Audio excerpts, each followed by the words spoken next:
오늘 말씀의 제목은 진정으로 변화를 원한다면 이라고 하는 제목입니다.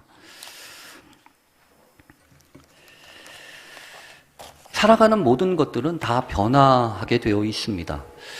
가만히 있으려고 해도 세월이 그냥 두지 않고요. 또 시간이 흐르면서 자연스럽게 달라지고 변화되어지는 부분들이 있습니다. 그래서 어린아이들은 시간이 지나면서 어른이 되고 또 어른은 시간이 지나면서 어르신이 되죠. 이런 변화들 가운데 보면 어떤 거는 기대가 되는 부분들도 있습니다.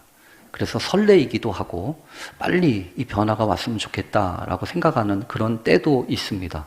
어린아이들은 왜 내가 빨리빨리 자라고 싶은데 안 자랄까 이런 생각을 하면서 그러지 않습니까? 또 그런가 하면 이 변화가 너무너무 아쉬운 사람들이 있습니다. 시간이 아쉽고 또 시간이 지나면서 여러 가지 달라지는 것이 측은하게 생각되면서 너무너무 때로는 두렵기도 한 그런 변화들도 있죠. 특히 어르신들이 나이 들어서 이제 내게 남은 시간들이 얼마 없지 않나 이런 생각을 하다 보면 이 변화가 두렵습니다. 그런데 어쨌든 있잖아요. 이런 변화를 막을 수는 없습니다.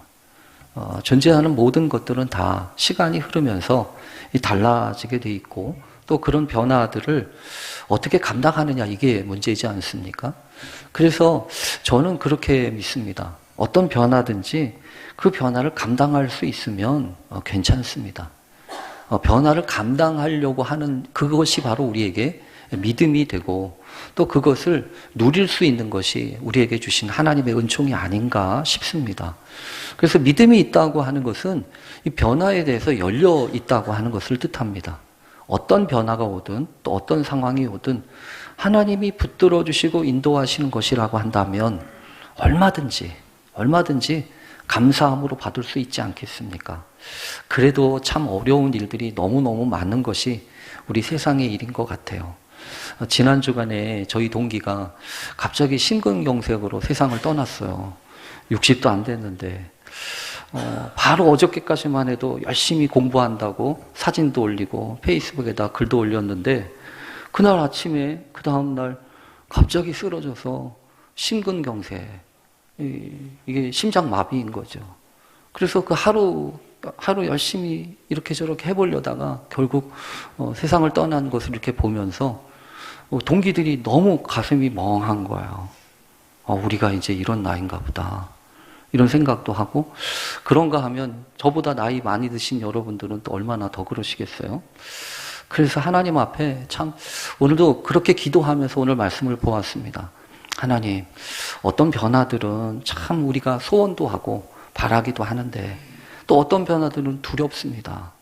실제로 우리 교회만 하더라도요, 여러분 아시는 것처럼 저희 교회가 한 72년, 3년 정도 됐는데 저희가 여기 교회 오기까지 참 여러 가지 우여곡절이 있잖아요. 벌써 이제 한 7, 8년 정도 된 것 같아요.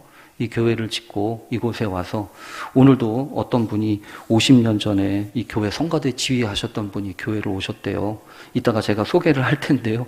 그분이 보시면 참 이상하지 않겠어요? 도대체 이런 교회가 다 있나? 내가 생각했던 교회는 저쪽에 평동 13-1번지인데 여기는 이상한데 이렇게 왔다 생각도 하시고 참 여러 가지 변화를 생각하면 그래서 참 이게 사람이 원한다고 되는 것도 아니고요. 하나님이 허락해 주셔야 되는 부분들이 많이 있죠. 그래서 바라기는 우리 모두가 우리 앞에 있는 여러 가지 변화의 순간들과 시간들을 지혜롭게 받아들일 수 있게 해 주십시오. 그래서 떠밀려서 하는 거 말고 정말로 하나님이 우리에게 허락해 주신 시간들이 있다고 한다면 분명히 이유가 있지 않겠습니까? 믿음으로 산다고 하는 것은 더더욱이나 그렇지 않습니까? 세상은 변해갑니다. 세상은 달라져 가고 있습니다. 워낙 너무나 변해가지고요. 외국 갔다 오신 분들 보면 우리나라가 이렇게 달라졌냐고도 막 얘기도 하시는 것 같고. 그런데 또 하나 우리가 알 수 있는 게 있죠. 지독하게 달라지지 않는 게 있잖아요. 아무리 세상 쌍전벽해와 같은 그런 일들이 있어도 여러분 우리들이 그렇게 생각하잖아요. 야, 지독하다. 하나도 안 달라졌다. 이런 거 있지 않습니까? 그래서 우리가 하나님 앞에 기도하지 않을 수가 없어요. 하나님, 변해야 될 것은 변하게 해주십시오. 그러나 또한 변하지 말아야 될 것은 변하지 말게 해주십시오. 그것을 우리가 하나님 앞에서 감당할 수 있게 해주십시오. 그래서 이 변화를 생각하면 정말 하나님 앞에 우리가 기도하지 않을 수가 없습니다. 여러분 어떻게 생각하십니까? 지금도 시간이 가고 변화되고 있잖아요. 그런 변화를 우리는 어떻게 맞이하고 있냐는 거예요. 특히 기독교는 변화의 종교입니다. 그렇잖아요. 신앙생활을 한다고 하는 것은 변화를 전제로 하고 있는 겁니다. 하나님을 모르다가 하나님을 알기 시작합니다. 또 세상에서 내 위치가 어딘지 알지 못하다가 내가 이 땅에 살아가고 있는 것이 이런 사명 때문이구나 라고 생각을 하는 거예요. 그래서 정신없이 돈만 벌고 돈만 생각하고 살다가 내가 이 돈만이 막 삶의 목적이 아니지. 하나님이 내게 허락하신 삶의 소중한 목표와 사명이 있는 것이지. 이렇게 생각하면서 달라지고 변화되어지는 게 기독교인들이잖아요. 그래서 신앙이라고 하는 것은요, 정말 하나님 앞에서 우리에게 허락하신 은혜가 있고 또 그것을 잘 타이밍과 좋게 좋은 반응이 필요해요. 때때로 있잖아요. 하나님이 우리에게 일부러 그러시는 것 같아요. 일부러. 어떤 일부러냐면요. 성경에 보면 첫 번째 변화의 사건을 일으키셨던 기적 이야기가 있죠. 사실은요, 예수님이 오셔서 첫 번째 일으키셨던 그 변화, 기적 이야기도 기가 막힙니다. 왜냐하면 포도주로 이렇게 물로 된 포도주를 만드신 사건인데 사실은 그 이야기가 혼인잔치의 집에서 가셨을 때 일어났던 일이잖아요. 가나의 혼인잔치. 예수님이 목적하고 가신 것 같진 않아요. 근데 잔치가 있으니까 가서 예수님의 어머니도 좀 도와줄 겸 이렇게 가서 갔다가 잔치를 축하하러. 사실은요, 그거 중요한 겁니다. 왜냐하면 가정이 탄생하는 거잖아요. 새로운 가정이 탄생한다고요. 하나님이 허락하신 많은 제도들 중에 참 중요한 제도가 있다고 하면 가정입니다. 그래서 성경에 보면 나라를 만들거나 국가를 만드는 거는 나중에 얘기가 하고요. 천지를 창조하셨던 창조의 원리 가운데 가정이 있습니다. 그리고 하나님이 특별히 남자와 여자를 창조하셔서 마치 중매하듯이 이렇게 짝지어 주셔서 가정을 이루시지 않습니까? 그러니까 이 가정에는 정말 하나님의 섭리와 은총과 뜻이 담겨져 있어요. 그래서 가정을 지키는 것은 천국을 지키는 겁니다. 가정을 파괴하고 가정을 깨트리는 것은 천국을 망가뜨리는 것과 같아요. 그래서 정말 기도하셔야 됩니다.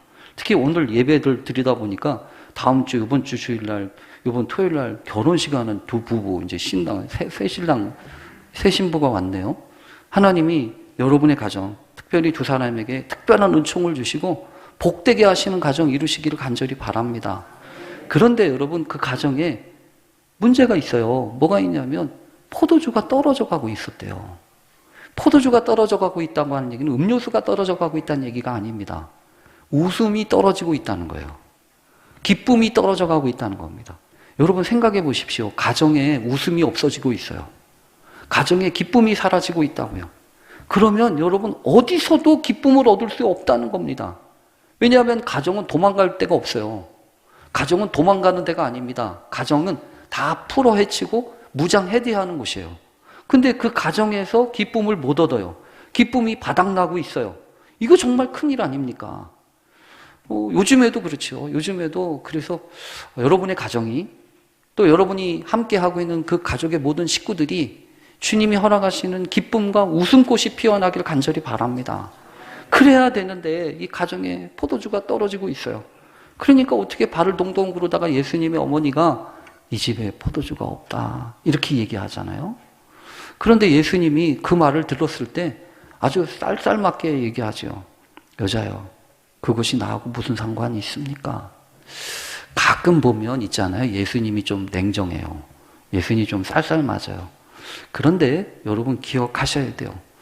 그렇게 내가 생각하지 못하고 내가 알지 못하는 방식으로 주님이 나오실 때는 이유가 있는 겁니다. 언제나 그래요. 언제나 이유가 있어요. 내가 생각했던 방식이 아니라 이상한 방식으로. 그래서 여러분 우리가 살면서 그냥 평범하게 똑같이 나왔던 그런 반응이 아니라 이상한 일들이 벌어질 때는 그때는 특별한 상황이 벌어질 수 있음을 기억하십시오. 그때 중요한 게 있어요. 내 마음에 차오르는 그것을 믿음으로 반응해야 돼요. 이 여자, 예수님의 어머니가 그렇게 생각한 거죠. 뭐라고 생각하냐면, 지금이 때가 아니야? 그러면 언제가 때인데? 그놈의 때가 언제 정하고 오나? 때를 만들면 되지. 그러니까 예수님의 어머니가 그렇게 해석한 거예요. 안 된다고 해석한 게 아니고 된다고 해석한 거예요. 그러니까 믿음으로 살아가는 사람들이 배워야 될 게 이 부분입니다. 어떤 일이든지 무슨 상황이든지 나쁘게 생각하면 한없이 나빠져요. 그런데 좋게 생각하고 좋게 찾으려고 하면 또 하나님이 그런 방법과 길을 열어주십니다. 그래서 여러분, 수로보니게 여인도 그러지 않아요? 내 딸이 죽게 생겨가지고 달려달라고 그랬는데 예수님이 똥단지 같은 말을 해요. 야, 자녀의 떡을 취해서 개들에게 주는 건 마땅치 않지. 여러분, 항상 주님이 내 기대와 내 생각과 다른 말씀을 할 때는 뭐라고요? 그때는 우리에게 믿음으로 반응하라는 거예요. 감정으로 반응하지 말고. 그래서 어떤 일이든지 우리 앞에 다가올 때 이상한 생각과 특별한 생각이 들 때는요, 조심해야 돼요. 근데 감정에 따라 살아가는 게 아니라, 그래서 신앙의 훈련이 필요한 거예요. 믿음의 훈련이 필요하다고요. 그 여인도 여러분 그렇지 않아요? 개들도 옳습니다. 개들도 그러나 자녀의 상에서 떨어지는 부스러기 먹지 않습니까?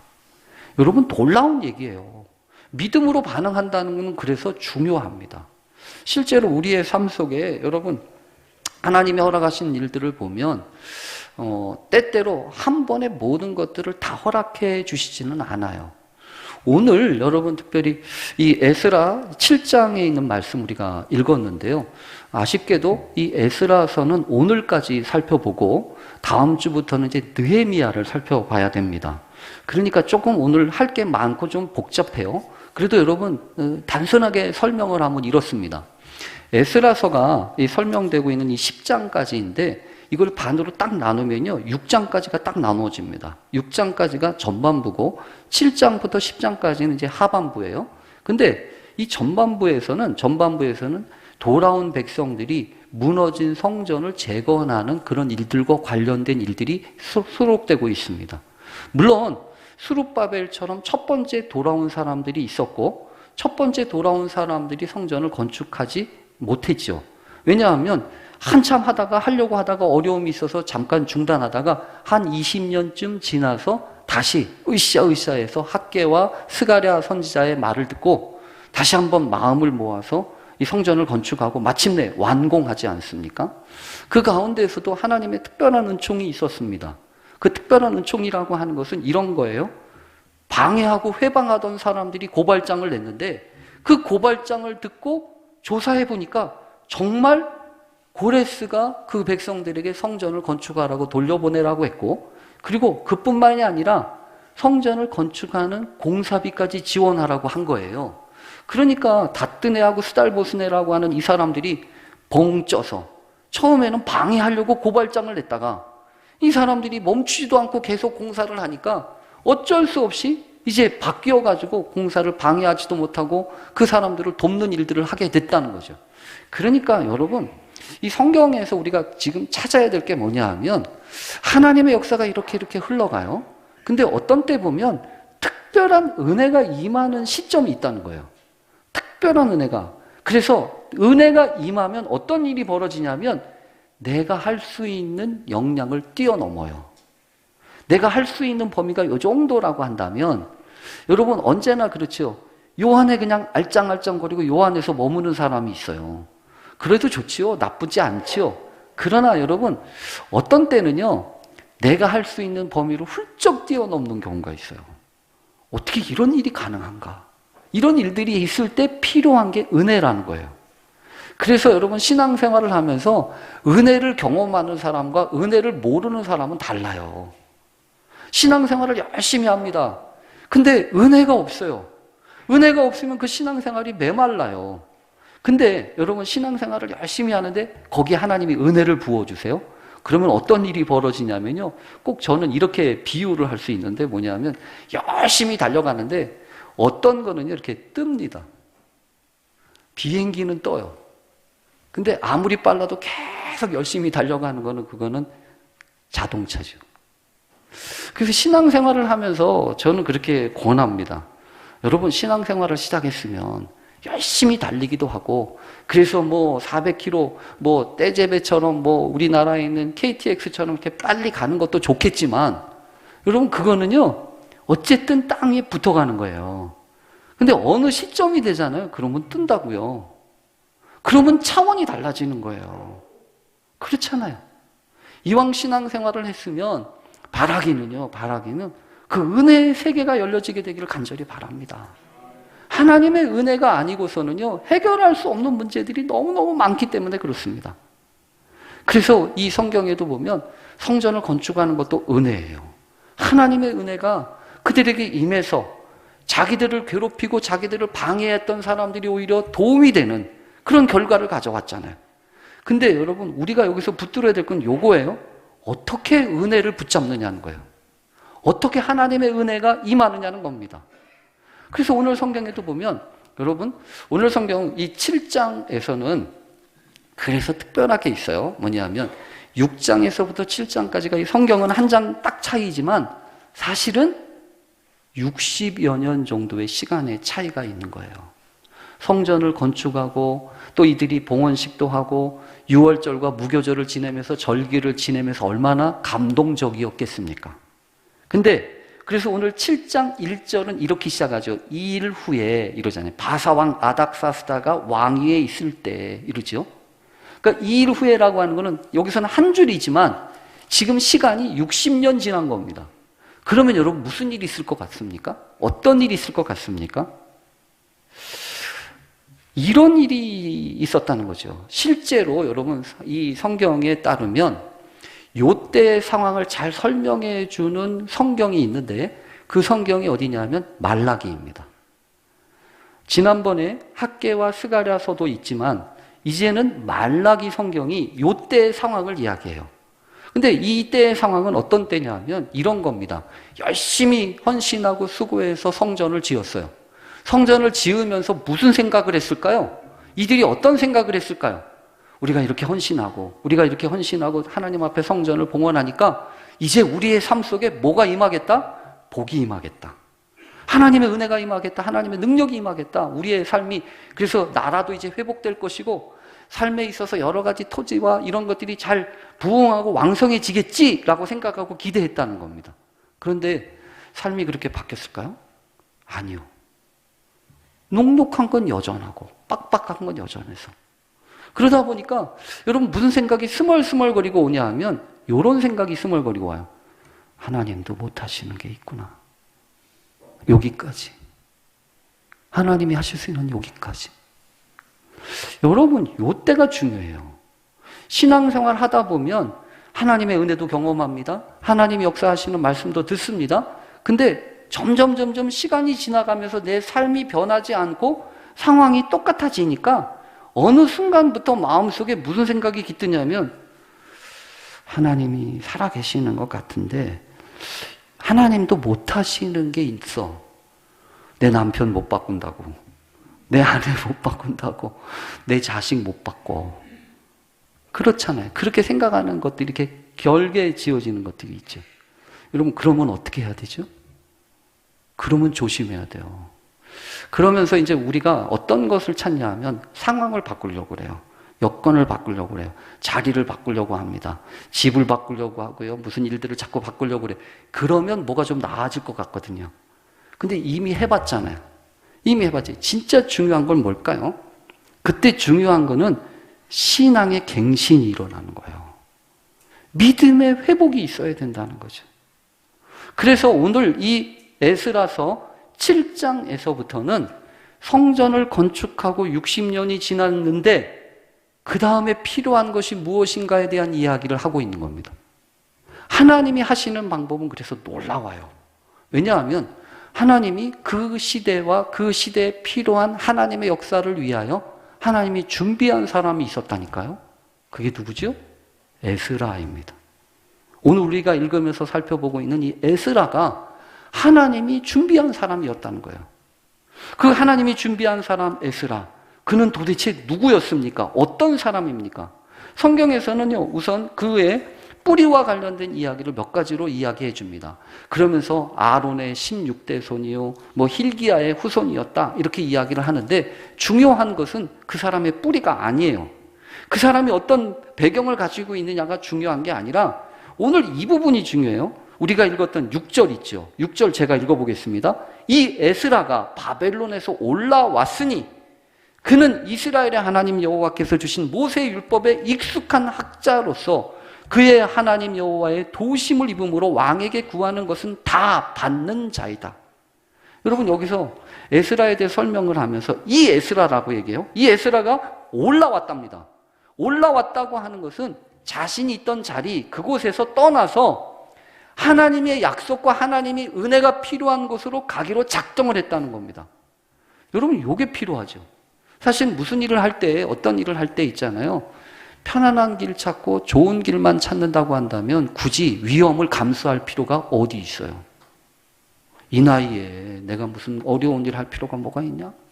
내가 그동안 했으면 다 했지 뭘 더 하라고 그러냐? 이렇게 생각하시잖아요. 근데 성경은 그게 아닌 거예요. 하나님의 은혜와 하나님의 역사를 경험하는 인생으로 마감을 하려면 끝까지 하나님이 우리에게 채워주시는 그 마음과 그 뜻에 믿음으로 선택을 해야 되는 거예요. 그래서 에스라는요, 그곳에서 있지 않고 돌아오기로 작정을 합니다. 바벨론에서 돌아오기로 작정을. 더군다나 성경에 보면 이 사람이 얼마나 실력이 있고 인정을 받았는지 왕한테 무엇을 구하면 다 준다고 그랬잖아요. 왕한테 무엇이든 다 받는다고요. 근데 그런 것 특권 다 포기하고 하나님이 내게 마음을 주셨다고요. 하나님이 자신의 마음속에 무언가를 주신 거예요. 그걸 어떻게 알 수 있냐 하면 여러분 성경에서 보면 요 우리가 읽은 27절 있죠. 27절을 읽어보면 이렇게 되어 있습니다. 우리 조상들의 하나님 여호와를 송축할지로다. 그가 하나님이 왕의 마음에 예루살렘 여호와의 성전을 아름답게 할 뜻을 두시고, 하나님이 왕의 마음에, 아니 왕이, 여러분 그 왕이 무슨 예루살렘에 있는 성전에 무슨 관심을 가질 게 뭐가 있어요? 자기 왕도 아니고 자기 신도 아닌 그 바벨론이나 페르시아의 종교는 조로아스터교거든요. 불의 신이라고요. 근데 지금 이거는 소수 민족 가운데 유대 민족이 섬기는 그 하나님에 관심을 가질 필요도 없는데 이 고레스부터 시작해가지고 마음을 주어가지고 돌아가라고 얘기하고 성전을 지으라고 얘기하는 겁니다. 그러니까 지금 이 에스라가 생각하기는 저거는 하나님이 왕의 마음에 특별한 뜻을 두신 거예요. 그러면 여러분 왕만 그럴까요? 왕만 그렇게 하시겠냐고요. 하나님은 왕의 마음에도 뜻을 두시지만 우리의 마음에도 주시는 거잖아요. 그래서 지금 에스라는요 이렇게 얘기해요. 그 뜻을 두시고 28절에 보면 이러잖아요. 또 나로, 여기서 나는 에스라입니다. 그러니까 이 7절 이하에서부터는요 에스라의 자전적인 고백이에요. 그래서 나라고 얘기할 땐 다 에스라입니다. 나로 왕과 그의 보좌관들 앞과 왕의 권세에 있는 모든 방패 앞에서 은혜를 얻게 하셨도다. 은혜 얘기가 나오는 겁니다. 하나님이 주신 마음이 있고 그 마음에 믿음으로 반응을 하니까 그래서 열리는 게 은혜라고요. 여러분 우리도 그래서 하나님 앞에 기도합니다. 하나님, 암만 생각해도 내가 열심을 내기도 하고 내가 수고도 하고 내가 애쓰기도 하지만 하나님 돌이켜보니까 은혜가 필요합니다. 우리 가정의 은혜가 필요합니다. 우리 직장의 은혜가 필요합니다. 이 교회의 은혜가 필요하고 이 나라의 은혜가 필요합니다. 은혜는 부족함을 덮는 겁니다. 모자람을 채우는 거예요. 그래서 모자람이 자꾸 생각날 때는요, 모자람이 그 능력이 모자라거나 뭐가 모자란 게 아니라 은혜가 모자란 거예요. 마치 포도주 떨어진 그 잔치집처럼 내게서 은혜가 자꾸 떨어지니까 일이 힘들어요. 자꾸만 해야 될 일만 자꾸 쌓인다고. 그래서 하나님의 변화의 역사는요, 여러분 그렇게 일어나는 거 아니에요. 계획 쫙 짜고 뭐 해가지고 이게 변화가 될 게 아니고 하나님이 먼저 우리에게 마음의 뜻을 주셔요. 그 소원을 주시고 그 마음에, 그래서 여러분의 마음속에 가끔씩 찾아오시는 하나님의 음성과 하나님의 뜻이 잘 자리 잡아야 돼요. 잘 키워야 된다. 하나님 왜 나한테 자꾸 이런 마음을 주시는 거지? 왜 나에게 이런 마음을 주시는 거야? 그 주시는 마음을 무시하거나 그 마음을 헛되이 여기지 말고 그 마음을 믿음으로 반응하세요. 하나님, 내가 믿음으로, 그 믿음으로 반응하는 게 뭘까요? 제가 한 가지 여기서 알려드릴게요. 성경에 보면 그래서 중요한 게 있어요. 8장을 읽어보면 8장 21절에 한 가지 사건이 기록되고 있습니다. 이 에스라가 고백하는 거예요. 뭐냐면 돌아오기로 작정을 하지 않았습니까? 근데 돌아오기로 작정을 해. 첫 번째는 1년 5만 명이 돌아왔는데 두 번째 돌아올 때는 2천 명도 채 안 돌아와요. 그러니까 2천 명이 많이 돌아올 때는 괜찮아요. 왜냐하면 사람들이 막 몰려가니까 주변에 누구도 쉽게 건들지는 못합니다. 그런데 이제 2천 명도 채 안 되는 1,800여 명 정도가 돌아와야 되니까 위험한 거예요. 돌아오다가 무슨 일을 당할지, 어쩐 일이 일지 모르겠는 거예요. 그런데 에스라가 그러면 여러분 어떻게 하면 좋습니까? 왕한테 부탁해가지고 군대를 지켜가지고 그러면 되잖아요. 근데 에스라는 그렇게 안 해요. 왜 그러냐 하면 오늘 성경에 있어요. 21절, 8장 21절에 보면 그때에 내가 아하와 강가에서, 아하와 강은 아직 떠나지 않은 때입니다. 바벨론에 있는 강이에요. 그 강가에서 금식을 선포하고 우리 하나님 앞에서 스스로 겸비하여 우리와 우리 어린 아이와 모든 소유를 위하여 평탄한 길을 그에게 간구하였으니. 여러분 뭐 하고 있는 거죠 지금? 기도하고 있는 거예요. 걱정되니까 기도하는 거예요. 방법이 없으니까 기도한다고요. 왜 그런 거죠? 하나님 지켜주셔서 평탄한 길을 가게 해주세요. 그런데 이는 우리가 전에 왕에게 아뢰기를 우리 하나님의 손은 자기를 찾는 모든 자에게 선을 베푸시고 자기를 배반하는 모든 자에게는 권능과 진노를 내리신다 하였으므로 우리가 한 말이 있는 거죠. 우리가 그동안에 했던 말들이 있는 거예요. 우리가 그동안에 하나님의 은혜로 산다고 하나님이 살아계신 분이라고 얘기를 한 게 있는 거예요. 그러니까 길에서 적군을 막고 우리를 도울 보병과 마병을 왕에게 구하기를 부끄러워했다고요. 이게 뭐죠? 신앙의 자존심이에요. 하나님의 사람들이 가져야 될 자존심이라고.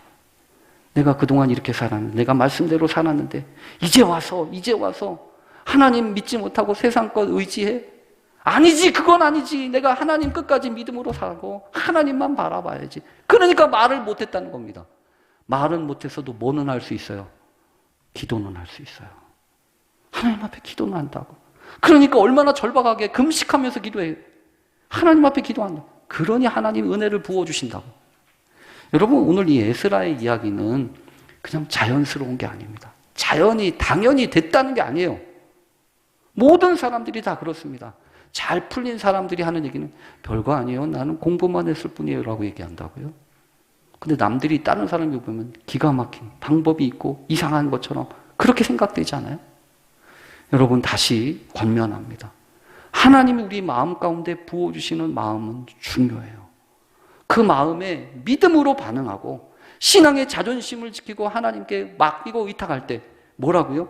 하나님이 은혜를 얻게 하세요. 그 하나님의 은혜는 뭐라고 하냐면 28절에 보면 내 하나님 여호와의 손이 내 위에 있으므로, 손이 내 위에 있으므로 내가 힘을 얻어 이러잖아요.